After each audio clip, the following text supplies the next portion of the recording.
السلام عليكم.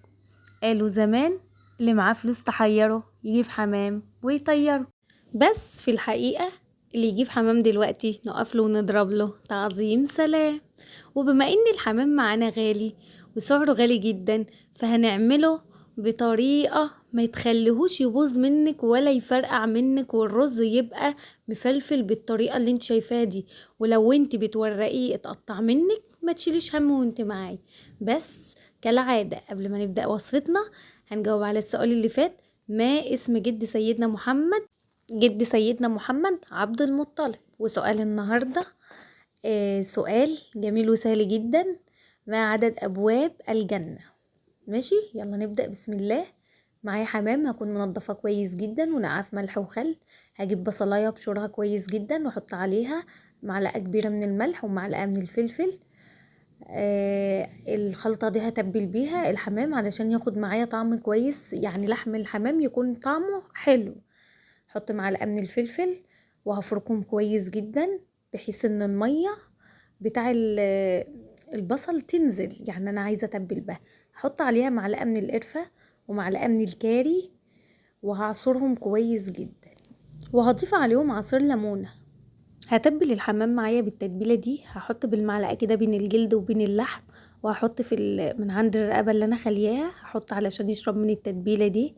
الخطوه ده هعملها قبل ما اعمل الرز اللي انا هحشي بيه. حابه تحشي بالفريك عادي مفيش مشكله، عايزه تحشي بالرز عادي زي ما انا هعمل كده، زي ما تحبي اعملي.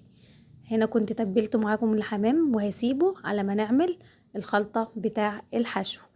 في حله على النار هجيب شويه زيت، شويه محترمين كده، حوالي ربع كوبايه، لان دي هعمل بيها الخلطه، عايزه الرز يكون مفلفل معايا.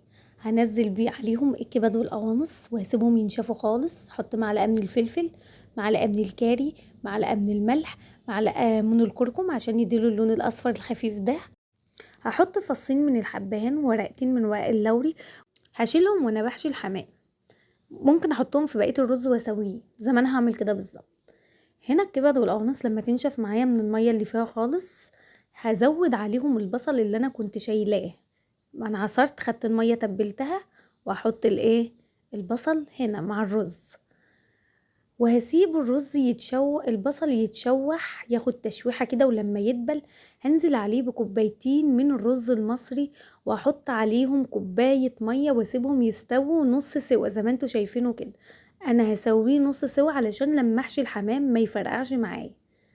هحشي الحمام بالمعلقة كده، ولما تيجي تحط عند الرقبة حط المعلقة توسع لك الدنيا وتدخلي حبة حبة وبالراحة كده وانت بتعملي. عايزة اقول لكم ان انا وانا بورقه باظ مني اكتر من واحدة، وحشيته. ولما حشيته وسويته قسما بالله ما فرقعش معايا خالص زي ما انتوا شايفين. الرز اللي باين ده يا جماعة ده مكان الحتة اللي كانت مقطوعة، مش فرقع مني في السوا.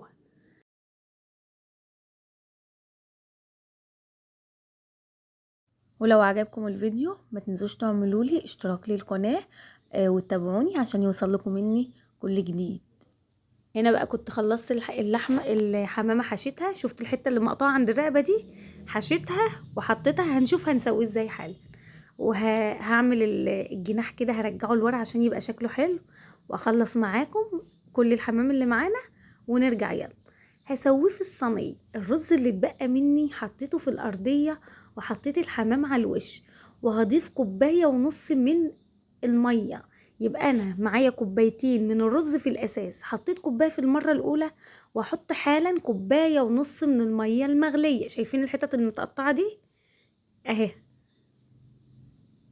شايفينها؟ هحطه على النار، على نار عالية، ولما يغلي اوطي النار. هيقعد عليها حوالي ساعة الا ربع على نار هادية جدا وهيستوي. هاخده حمره في الزيت او في الفرن زي ما انتوا شايفين بالمنظر ده. قسما بالله حمام كان خطير. الرز بتاعه يتاكل حاجة كده وهم خيال. جربوه ان شاء الله يعجبكم. وبعد ما يستوي معايا بالمنظر ده، ما شاء الله الحمامة زادت والرز زاد فيها وما فرقعتش، هنقليه في طاسة فيها زيت او هندخله الفرن ندهنه بالصلصة والزيت وندخله الفرن. وبألف هنا على قلبكم.